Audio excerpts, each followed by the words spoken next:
আজ লাব্বাইক ধ্বনিতে মুখর ছিল আরাফাতের ময়দান। আজ পালিত হলো পবিত্র হজ।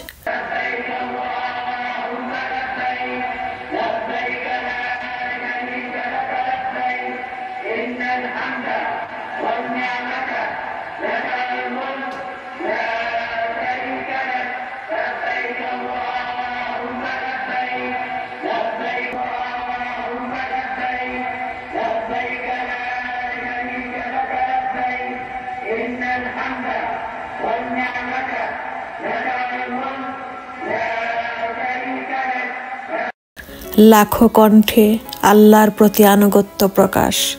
হে আল্লাহ, আমি হাজির। তোমার কোনো শরিক নেই। সব প্রশংসা ও নিয়ামত শুধু তোমারই। সব সাম্রাজ্য তোমার। আসসালামু আলাইকুম। আশা করি সবাই ভালো আছেন। আমিও আলহামদুলিল্লাহ ভালো আছি। আজ পবিত্র আরাফার দিনে রোজা রেখেছিলাম এবং সামান্য ইফতারের আয়োজন করেছিলাম। সেটা আপনাদের সাথে শেয়ার করলাম।